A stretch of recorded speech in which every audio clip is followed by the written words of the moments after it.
for us, so I think we'll go ahead and get started. Welcome everyone to the May 2025 program of the League of Women Voters Lunch and Learn. Please mute your audio and turn off your video so we can focus on our speaker.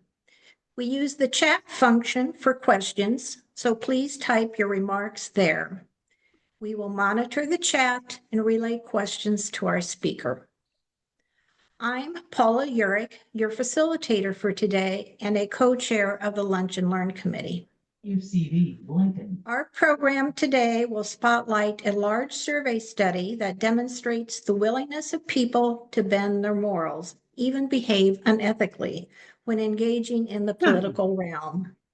The report of the study, Why Politics Makes Bastards of Us All, concludes that this is a feature, not a bug of human psychology. In case you didn't know, for over 100 years, the League of Women Voters, a nonpartisan political organization, has encouraged informed and active participation in government, worked to increase understanding of major public policy issues, and influenced public policy through education and advocacy. Membership is open to all. For further information, go to lincolnleague.org. League of Women Voters, Lincoln-Lancaster County is proudly nonpartisan, neither supporting nor opposing candidates or political parties at any level of government.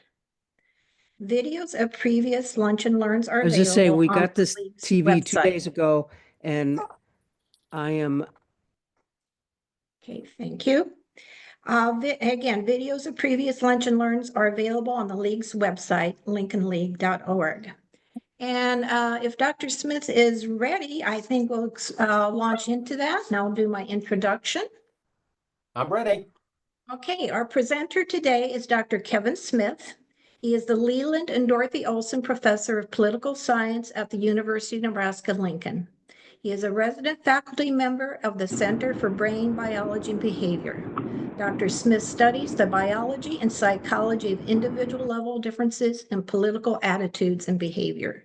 So thank you and welcome, Dr. Smith.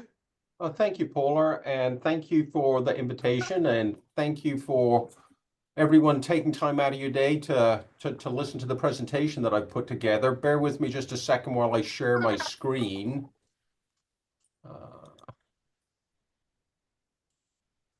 Can everybody see that? Yes, we can. Okay, all right, I'll go ahead and get started. I'm hoping I've got some Game of Thrones fans in the audience, and that you kind of understand the. I'm sorry, I'm getting a lot of feedback. I can't hear. For those of you online, please mute your audio. Thank you. So that our speaker can speak uninterrupted. Okay. Yeah, that's better. I'm not getting any feedback now. I'm hoping some of you are Game of Thrones fans, so you'll get this first slide. And, you know, just as fair warning, I showed this slide to some of my undergraduates yesterday morning, and I thought I was being pretty cute coming up with the Game of Groans title, because I'm basically talking about how different political perspectives or people who hold different political perspectives groan at each other a lot. But they reliably informed me that this was a bad dad joke, but I'm sticking with it because I'm a dad. And for those of you who are Game of Thrones fans, you know that that guy on the right is a character called Ramsay Bolton, who was born out of wedlock and within the mythos of the story was called a bastard, and he is an immoral psychopath. He has no moral code, and he does what he wants with an impunity. And the guy on the left is a character called Jon Snow, also born out of wedlock, a bastard, as he's so called in the story, but he does have a moral code, and he applies it rigorously, consistently, and even at great cost to himself. And there's an analogy here to politics, that when we engage in political exchanges, we tend to think of our tribe as Jon Snow's, in the sense that we are on the side of the angels. We're the good guys. And increasingly, we view our opponents as the equivalent of Ramsay Boltons, some, people who somehow have become unmoored morally. And the big research question that I'm trying to address in this study that Paula referenced is why morality in politics is situational. Why, even though most of us like to think of ourselves as the moral equivalents of Jon Snow's when we engage in the political arena, a lot of the time we actually act like Ramsay Boltons.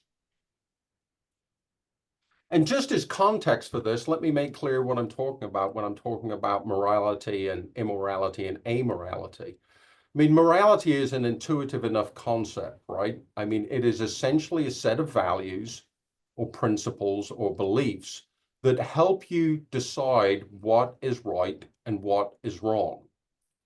If you are immoral or you're accusing somebody of being immoral, what you're saying is they know those values, they can tell right from wrong, and they are deliberately choosing to act wrong and in contradiction to moral values. And if you accuse somebody of being amoral, essentially what you're saying is they have no moral principles. They are unable to distinguish right from wrong. Why this is important, especially in terms of politics, is that increasingly partisans view each other as immoral. And they view themselves as having a set of values that reflect amorality or immorality. If you ask Republicans, are Democrats more or less moral than the average American, they will say that they're less moral. And the same is true as if you flip the partisan labels. The bottom line is that majorities of Republicans and Democrats, and I'm pulling data here from the Pew Research Center, but there's similar data that exists out there that basically says the same thing for liberals and conservatives, is that they view each other as less moral. If you are a conservative, you tend to view liberals as simply less moral than you are. And you attribute to them a set of traits or a set of orientations or attitudes that are associated with immorality or amorality. And that kind of gives people license to behave pretty badly in the political arena. Lexologists now are even collecting and quantifying the sorts of insults that partisans throw at each other. And if you get on social media, it's not hard to find plenty of examples of this. I mean, even in a casual troll through a social media platform like Twitter or even Facebook. I mean, people engage in these exchanges where they're not just hurling epithets at each other, but they are either implying or explicitly stating that you lack a sense of right and wrong. And there's quite a bit of research that suggests that people actually enjoy doing this. They get a vicarious thrill out of destroying the cons or owning the libs. And we went through a bunch of that research, and one of our conclusions in trolling through a bunch of studies that looked at this sort of thing was that a lot of people in the political realm behave differently than they would in their personal realm. In our blunt terms, they act like bastards. But while most people view themselves as Jon Snow's, we have a moral core, and it's the other side that that are the Ramsay Boltons. A lot of people in the political realm seem to be moral hypocrites. They apply their moral values selectively. And there's a ton of research on this. This has been demonstrated through survey data. It's been demonstrated through experimental studies. And you can also just see it in, fairly high profile actions that you see in the media. And I've got some examples up on the slide now. Gloria Steinem, a feminist icon of the 60s and 70s, goes into the pages of the New York Times defending Bill Clinton and attacking Paula Jones, which is not exactly a Me Too moment. And it seems to be a betrayal of the moral values that she's been laying out and championing for 20 or 30 years in terms of the values that should govern relations between the sexes. Luigi Mangione, if you pay attention to the headlines, that name might be familiar. He's the guy who gunned down an insurance company executive in New York City a little while back, shot him in the back. And, you know, a lot of progressives, you know, the sorts of people who have hate has no home here signs in their yards were, you know, in some ways kind of like, if not explicitly endorsing, at least implying that, oh yeah, that's understandable. That's understandable, which seems to be, that act seems to be a betrayal of the moral values that they seem to espouse. And a classic example these days is evangelical Christians in their support of Donald Trump. Donald Trump does not seem to be an exemplar of many of the core values of the Christian faith. And yet evangelical Christians, even though they claim to use their values to guide their lives, they're willing to forgive breaches of that moral code, repeated breaches of that moral code by Donald Trump. And, you know, this isn't just interesting, and it's not just something to wring your hands about and sort of like tisk about. This has implications for democratic politics that are not exactly positive.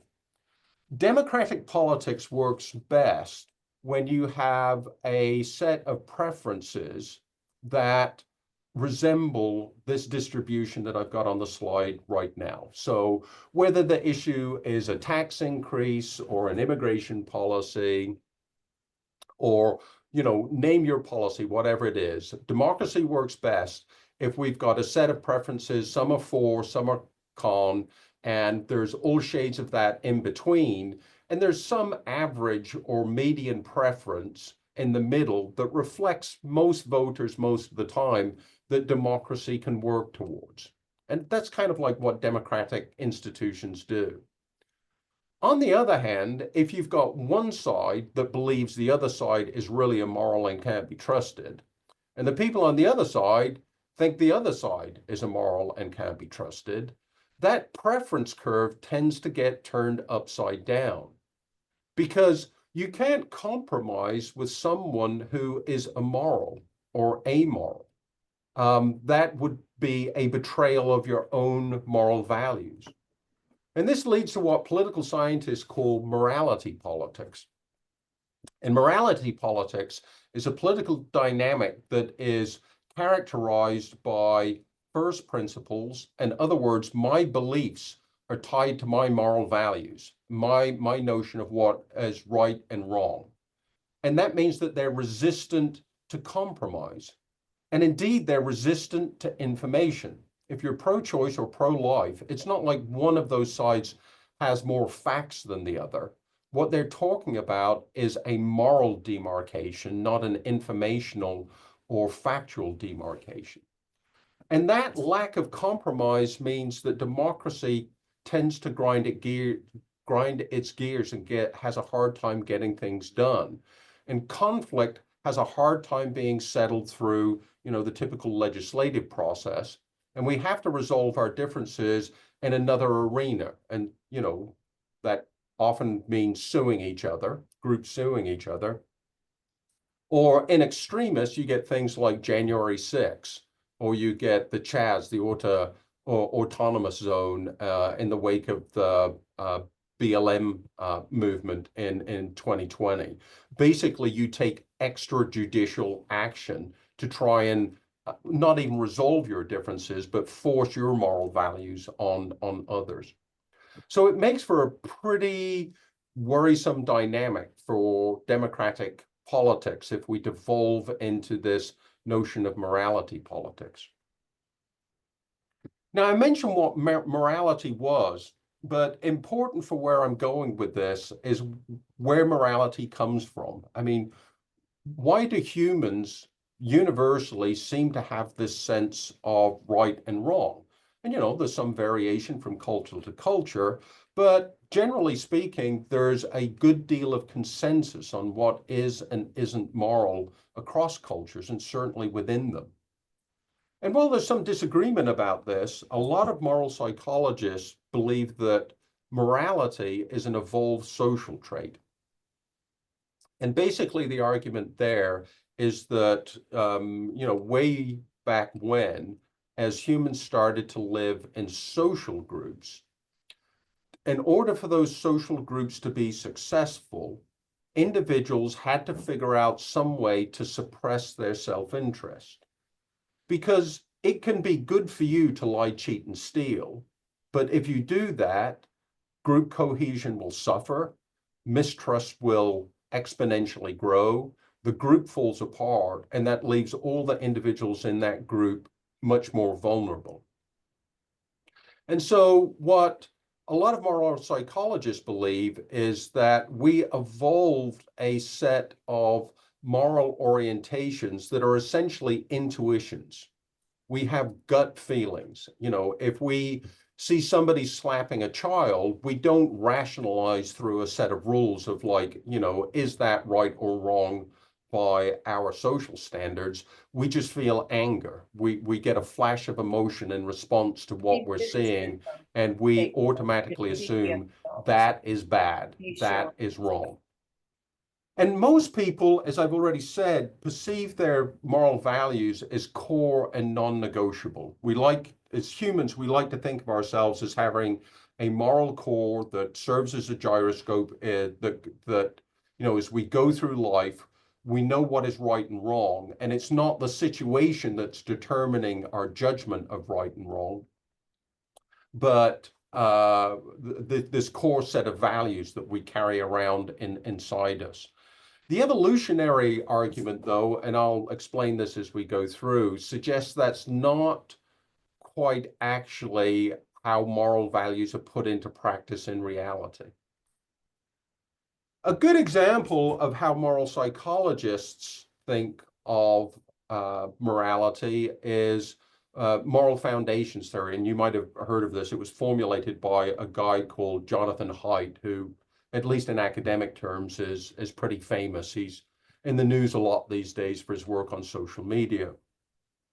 But where he really made his name was in developing this concept of moral foundations theory. And the thumbnail on that is that humans evolved a set of psychological modules or sensitivities or radars that are designed to help you determine whether something is right or wrong, good or bad.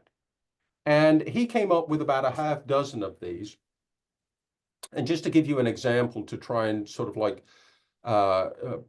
put some meat on the bones in terms of what this looks like in practice. If you are high on the harm module, basically what that means in determining whether something is right or wrong, what matters most to you is whether somebody, an individual, was harmed.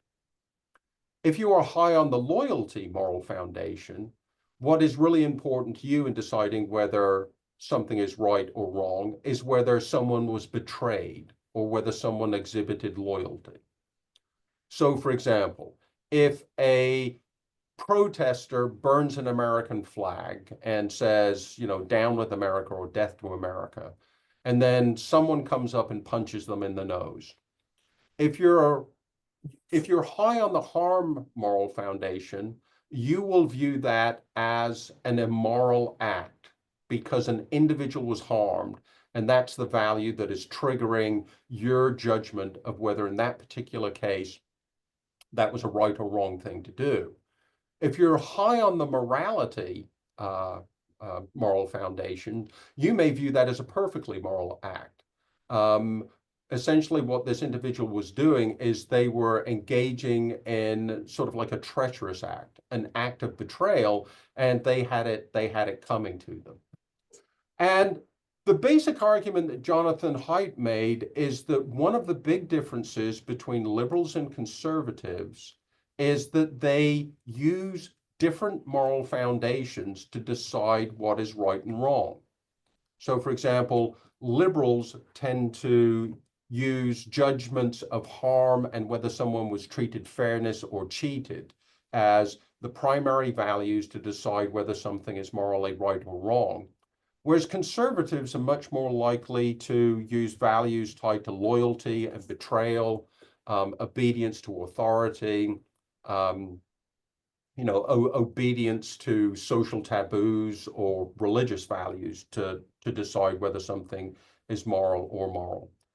And at first blush, this seems to answer a question for why liberals and conservatives, why Democrats and Republicans view each other as having different morality from each other. Maybe it's simply because they do.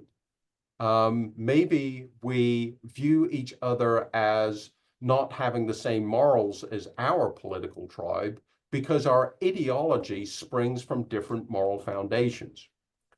And this is the original explanation that we thought would explain why people are so willing to compromise morals in their moral judgments in the political arena. It's because they're using different foundations to make those judgments.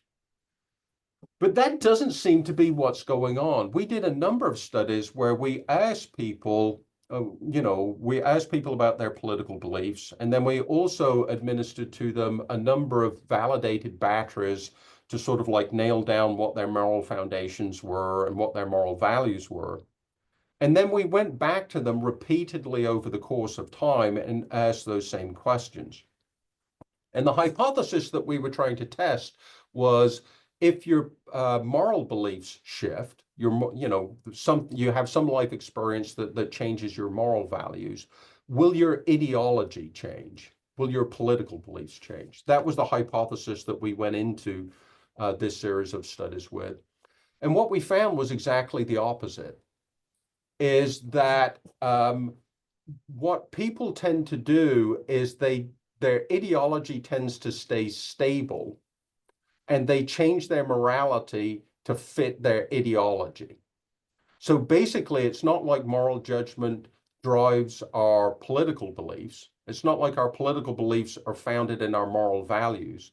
Essentially, what we found is that we use our moral values to rationalize our political beliefs. And the implications of that are pretty grim. It seems to suggest that we have a lot of moral flexibility when we enter the political arena. At the extreme end, you might even argue that some people are amoral. It doesn't matter what my political group does, I can morally justify it. We found that less than satisfying because we're not like that in other areas of our life. And we thought there has to be something identifiable or specific about politics that is driving this observed moral flexibility in the political arena. So what we did is we went back to the core theory of where moral values supposedly come from. If morality evolved to suppress self-interest in order to promote group success, what we reasoned is that one of the things that's most important there that's been overlooked is group. What do we mean by group? When we say the group success, what specific group are we talking about? And our argument is what moral values evolved to serve are the interests of your in-group. They did not evolve to serve the interests of your out-group. And what this implies is that groups define moral boundaries, is you will apply a set of moral values within your group to ensure that group's success or to support that group's thriving. When another group comes along that is competing with the interests of your group, you're going to be perfectly willing to relax your moral standards or apply a double standard or even a whole set of moral values to judge the out group. And the key hypothesis that comes from that reasoning is that morality is going to be situational in competitive group environments. And politics is, by any definition, a competitive group environment. And so we sort of like use that theorizing as a basis to generate hypotheses about when people will be morally flexible. And the three basic hypotheses that we came up with is that the first one is group attachment. The more you identify with your group, in other words, the more you're going to be willing to change your moral standards when that group that you are strongly attached to is in competition with another group. The second hypothesis is just the flip side of the first one. It's not your attachment to the group, but your extreme dislike of the other group.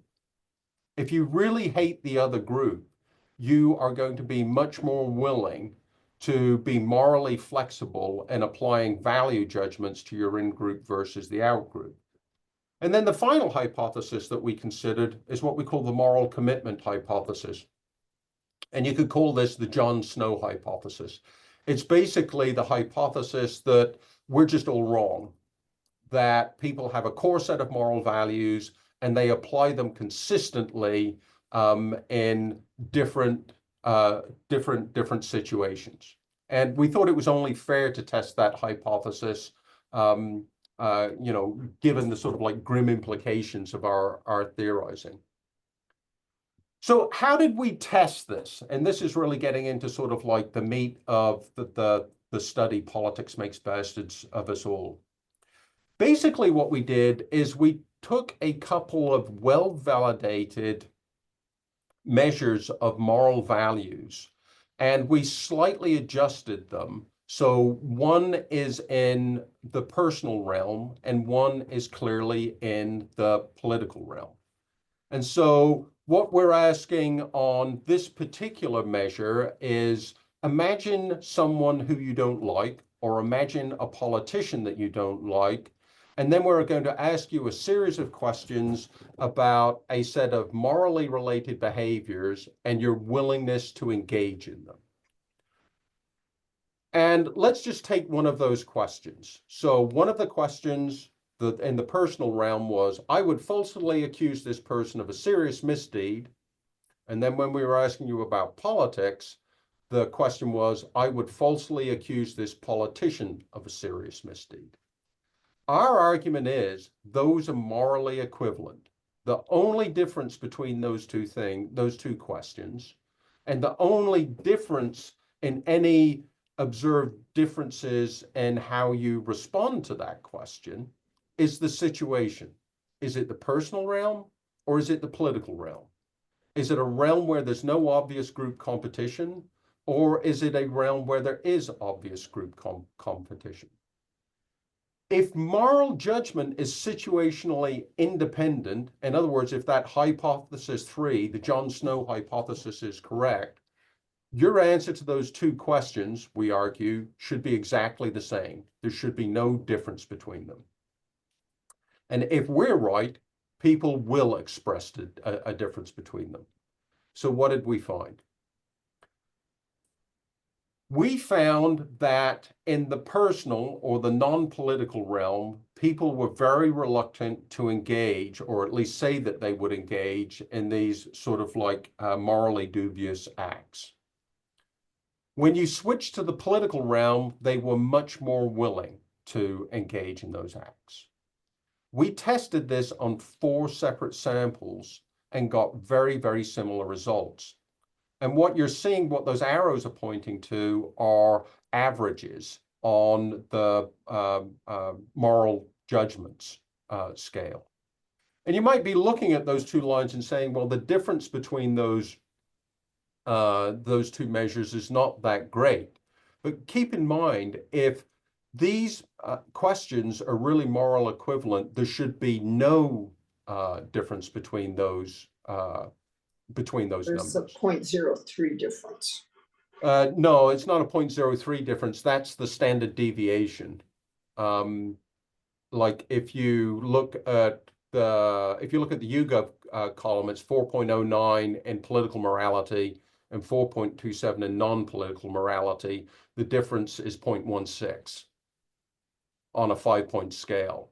And that might not seem like a lot, but when you do the statistical test, I mean, I'm not expecting anyone to have, a deep level of statistical knowledge here, but essentially what that, what I've got highlighted in this red box now is like the chances of observing those differences, if those differences are really zero, are something like 1 in 10,000. There clearly seems to be a difference in responses to these questions when you put them in a political frame versus a non-political frame. So that was the first part of our study. Essentially, do people in morally equivalent situations make different judgments or say that they would engage in different moral behaviors based on whether it's in the political realm versus the non-political realm? The second part of the study was trying to figure out what would explain those differences. And again, we looked at this in 4 separate samples. So this is a study that has been replicated 4 different times. And consistently, what we found is that what explains or at least predicts those differences is 1, high levels of political participation. The more involved you are in politics, the more you pay attention to politics, the more knowledgeable you are about politics, the more willing you are to lower your moral standards in the political realm compared to the personal realm. The second thing that clearly predicted these differences is you really don't like the other side. We used a measure that was called its internal prejudice. And essentially what this means is I really don't like those other guys. So if you're a conservative, I really don't like progressives. If you're a progressive, I really can't stand conservatives. If you really feel that in your core somewhere, you are more willing to lower your moral judgment or your moral standards when you enter the political realm. And then we also found that if you say that your core values are tied very much to your group, so you scored high in loyalty, for example, then you are much more likely to be morally flexible when it came to considering, your political opposites. In other words, you're more likely to lower your moral standards in the political arena. Those 3 key findings all support hypothesis 1 and hypothesis 2. So it's the group attachment and the group antipathy hypothesis. Basically, people who are more willing to lower their moral standards in the political arena are people who are either really strongly identifying with their political tribe and or really don't like the other political tribe. We found virtually no evidence, none, of consistent application of a moral standard across the different realms.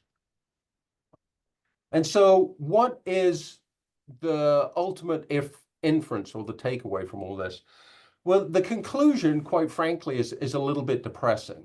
The conclusion is that politics is obviously coalitional conflict for power. That means that groups are competing with each other.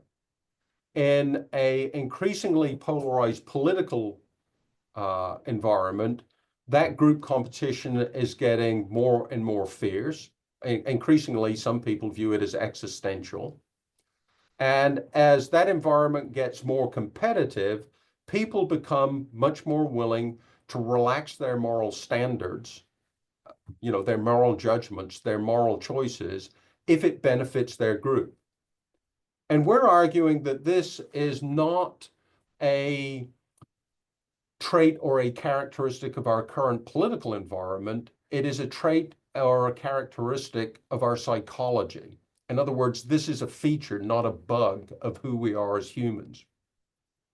And basically what the depressing conclusion is essentially that politics is making bastards of us all.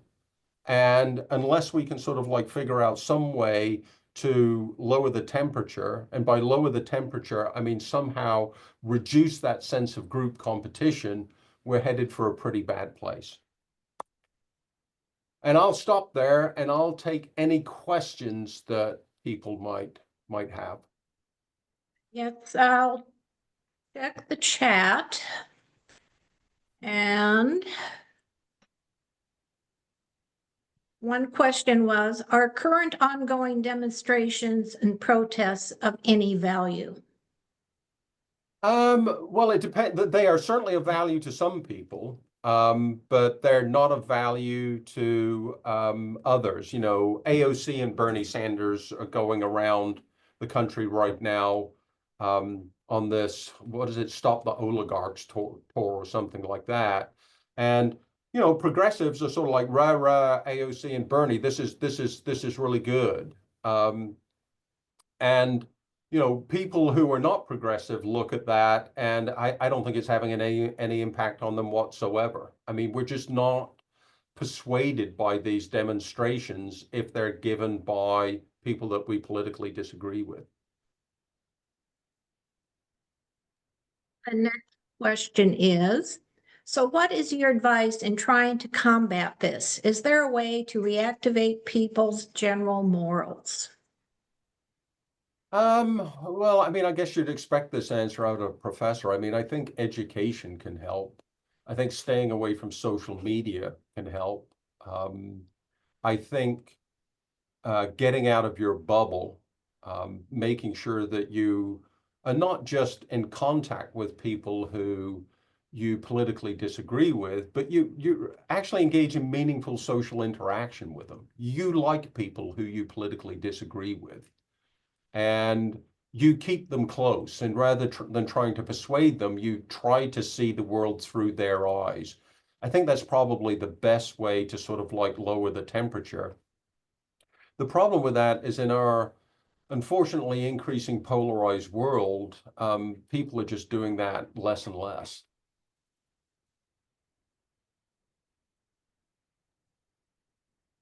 There's a place. I have a question.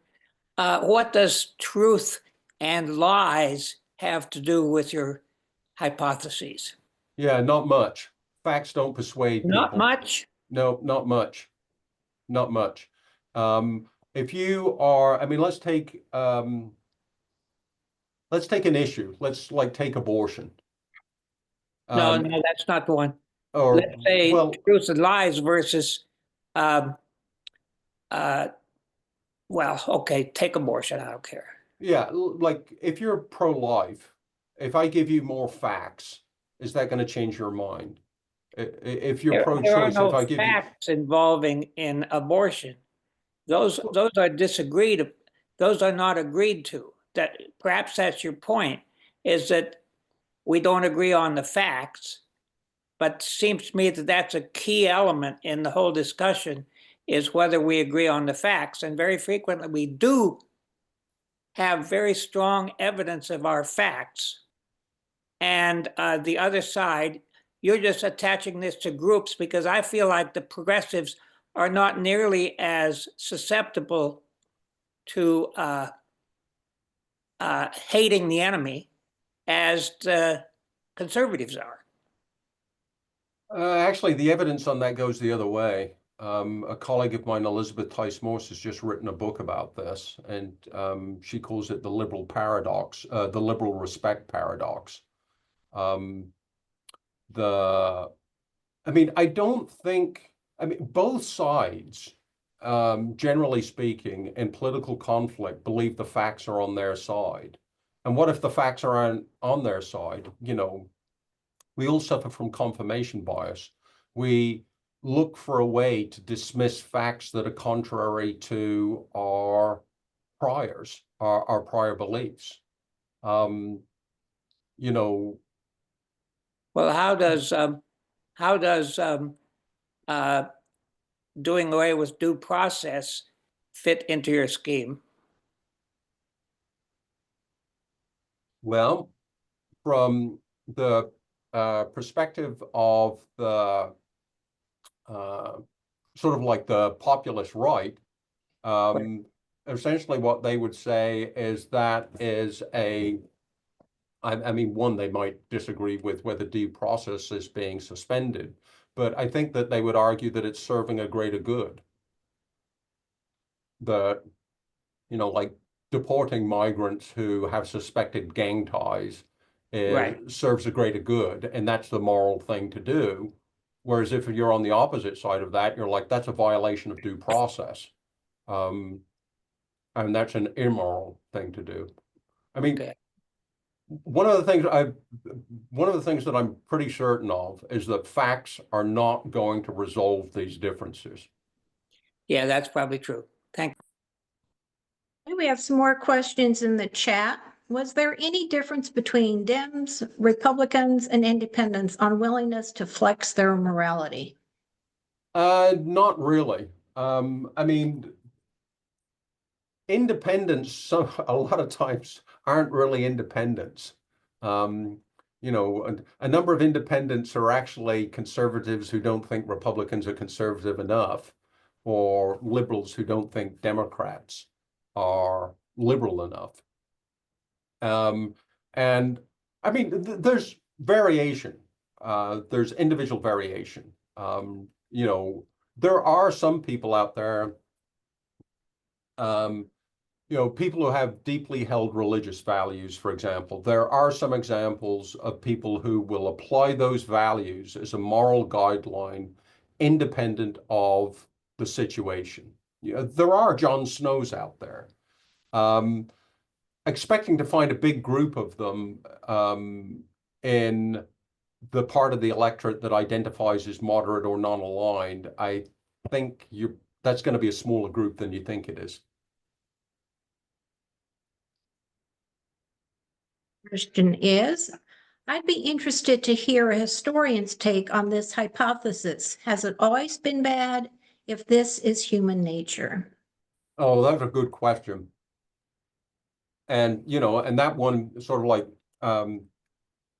pins me down on a really important point, especially as I'm making sort of like an evolutionary argument. If you look at the 1960s, when we were pretty culturally divided, I think you saw elements of this. During the Cold War, the group was essentially the Soviet Union. And we were more internally unified because we had this external threat. And I think the argument that I'm making applied there. If you go back to the 1860s, when you know, we actually ended up in a civil war shooting each other, I think my argument is certainly applied there. I mean, I think you can take this back to the patricians and the plebs in the Roman Republic. So my argument, obviously, is that I think history would back me up on this. But you know, if there are some, you know, examples of societies where there was no group divisions internally or externally, and we weren't engaging in morally flexible behavior between our in groups and our out groups, I'd be really interested to read about that. The next question, what changes when a person switches sides? Oh, that's a good question. I think what would happen is their moral flexibility would just follow them. Although we actually have done some study on this. We got a hold of this one study that we found some data where 18-year-old high school seniors in Michigan had been took a survey in like 1968, and then they went back to them up until the 1990s. And the key thing that we found of that is not many people switch. If you're a liberal at 18, there's a much better than average chance you're a liberal at 58. And if you're a conservative 18, there's a much better than average chance that you're a conservative at 58. And the movement, such as it was, it primarily went from left to right rather than right to left. And while there wasn't any data there to sort of like, they didn't ask them any sort of like moral values questions, but my strong suspicion would be is if, oh my gosh, I've seen the light, I was a liberal and I'm now a conservative, or I was a conservative and I'm now a liberal. Basically, I would just adjust my moral judgment to fit my new in-group. The next question, did you look at whether computer-mediated communication exacerbates this? No, we didn't, not specifically, but that's something that we've been thinking about a lot. I don't have any data to back this up in terms of data that I have actually collected and analyzed myself. But I think it's clear that the social media environment, especially, and the balkanization of the mainstream media into sort of like more partisan news outlets is exacerbating this problem. And it's exacerbating this problem because it's essentially reinforcing these tendencies of our moral psychology. The messages we keep getting, and we're hammered with them 24/7 these days, is, boy, the other side is bad. They're doing some really bad things. You should be scared of them. There's some pretty bad, immoral people. So I don't have any specific empirical evidence to offer, but I strongly suspect exactly that. Posting in the chat is not really a question, but it's a comment on a previous Lunch and Learn. And this person says, so braver angels' emphasis on depolarization may be worth doing. So for those of us who heard the last Lunch and Learn on this topic, Braver Angels is a group that works to sort of mediate and bring people together to sort of explore their differences in a non-combative way. Well, and just if I could jump in there, I think anything that can serve depolarization will mitigate the problem that I've identified. We continue to have plenty of questions, so I think we still have some more time if you're ready to take more. Sure, shoot. Okay, does your argument relate to the way each side sees the other side as a cult? Are there two sides cults? Are the two sides cults? I guess that partially depends upon your definition of a cult, but I think what is almost certainly true is that, if you are not a fan of President Trump, you see the MAGA movement as a personality cult. If you are not a fan of the progressive movement, you'll see it as like a DEI cult. And I think that sort of definition is very much in the eye of the beholder. But absolutely, I think this fits directly into my argument.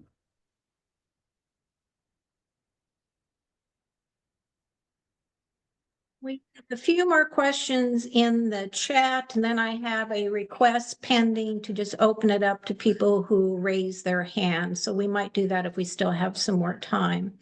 The next question on the chat, are the results the same in other countries that have more than two political parties? Oh, that's a great question, and I wish I knew the answer to it, but the only data that we have is on the United States. I primarily study American politics, and if my argument is correct, the fundamentals should transfer regardless of the particular political system. But the only honest answer I have to that is I don't know. My hypothesis is that it would, but I don't have data to back that up, or at least not yet anyway. Question specifically about the issue of whether Trump lost the election. Well, again, it depends on what side of that debate you're on, right? I mean, we had a discussion a little earlier about facts, and speaking as someone who is, has some small degree of expertise in American politics, I'd say the fact is Donald Trump lost the 2020 election fair and square, just as he won it in 2024 fair and square. But You know, in the eyes of some Trump supporters, that was there was some egregious wrong committed there. But I don't think the facts are going to make a difference to their judgments. Extreme religious denominations appeared stronger than the Bible and evangelical denominations at a time when our nation appeared more cohesive. Is the strong political divisions related in any way to the strong divisions within Christian denominations? Oh, I'm not sure if that's an interesting question. I'm just not sure if I can answer it. I mean, that's getting a little bit out of my wheelhouse. I'm not sure that I know enough about the divisions of Christian denominations and how they relate to politics to formulate even a speculative answer to that question that I'd be willing to stand behind.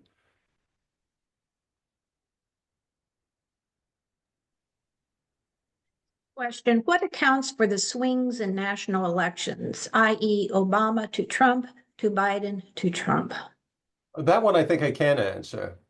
In a closely divided, polarized political world, such as we're in now in the United States, given the system that we use to elect presidents or indeed members of Congress, essentially the vast majority of votes are locked in before any election is held. Probably 90% of people who are going to vote know how they're going to vote a year before the election. It's that very small fraction of the election that is electorate that is persuadable. You only have to move, that 10%. You only have to get 1 or 2 percentage points and that 10% to change their mind, and you get President Trump rather than President Clinton, or President Biden rather than President Trump. So that's a structural thing and a reflection of how evenly divided we are. Just for those who may be interested in knowing more about Braver Angels, Heidi has posted their link, and then I'll go on to the next question. I think we may have asked and answered this one before, but are current ongoing demonstrations and protests of any value? I think I did address that question, and just to repeat my response, I think they're of value to the in-group members whose views are being reflected or expounded at those protests and demonstrations, but I don't think they're having much of an impact on the out-group. This is the last one I see posted in the chat. Is the difference between the two sides whether the end result is for the betterment of the majority of society or some people gain more power or money? That's an interesting question. Certainly when we get as polarized as we are in the United States, it certainly can seem like the political competition essentially becomes a competition for power as an end in itself, rather than as a means to achieve, some sort of policy agenda. And whether that policy agenda is going to be beneficial to, tech titans, or it's going to unfairly reward a particular class or demographic group. Again, I think that's kind of in the eye of the beholder.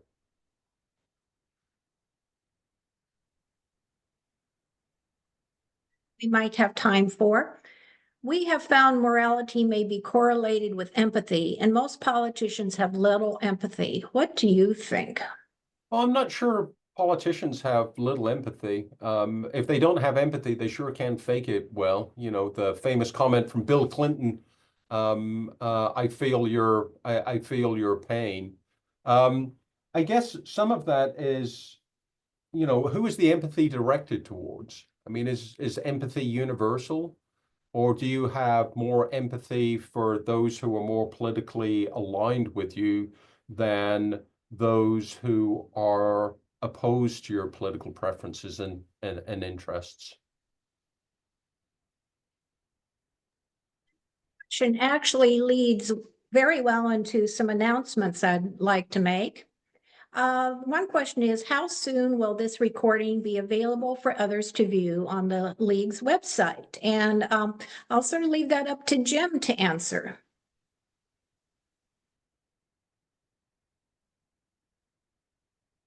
Okay, and this is Jim.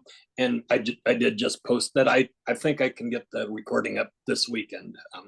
Cross my fingers. But hopefully by Saturday morning, cross our fingers. Thank you. And a couple other announcements. If you were inspired to make a difference in our democracy, consider joining our Lincoln-Lancaster County League. If you're not already a member, you can visit our website at lincolnleague.org. And we also invite you to join our ranks and consider becoming trained as a deputy registrar to help with voter registration. And looking ahead, our tentative topic for the June 5th Lunch and Learn will be environmental justice. Stay tuned for more details. Are there any last minute questions for Dr. Smith? I believe I see one. Do you believe morality can evolve like Kohlberg suggested and as people mature, or do you see morality as more stagnant and stable?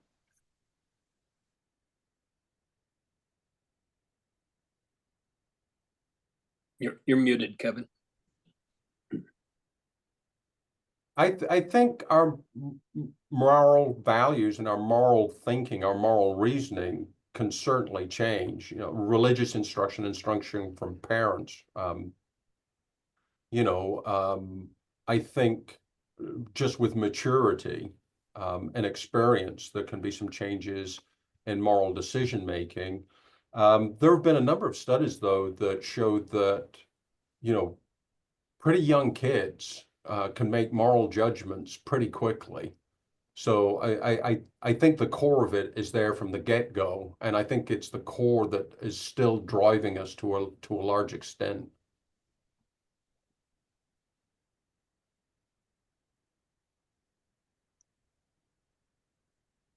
I see no more in the chat. I'll just open it up for anyone to just unmute with any last minute questions you might have for Dr. Smith.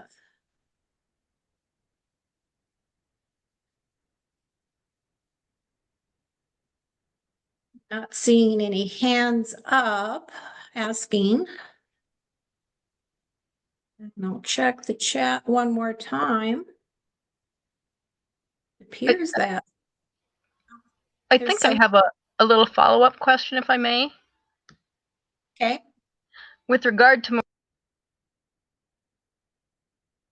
morals lifetime, but over decades in time, will we as human beings become more moral so that we're not so bound to our in-group?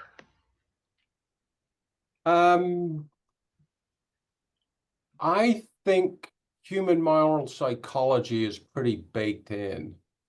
Like in terms of us evolving into, more supremely moral creatures than we are now, I don't hold out much hope of that. I think the fundamentals of our moral psychology, that evolved a long time ago, and I don't see it changing anytime soon. Okay. Sorry to be so depressing, guys. I didn't. Thank you. Thank you. Hey, can I ask one question too? With AI, they're saying that they'll have general intelligence in the next 2 or 3 years. Is there any hope that human beings might somehow reawaken in the face of having to deal with something so different like artificial intelligence? And, the questions about how artificial intelligence will develop morality too. Actually, That- that's a fascinating question, and I'm not sure what the answer to it is. Sort of like an oblique response to your question is one of the difficulties that programmers have faced in trying to get put effectively what are moral guardrails around large language models, and trying to ensure that they don't act immorally. And I think that's proven a little more difficult than they were anticipating. But how that relationship between machine and mankind develops, especially on a moral plane, gosh, that's a fascinating question, but I'm not sure what the answer to it is.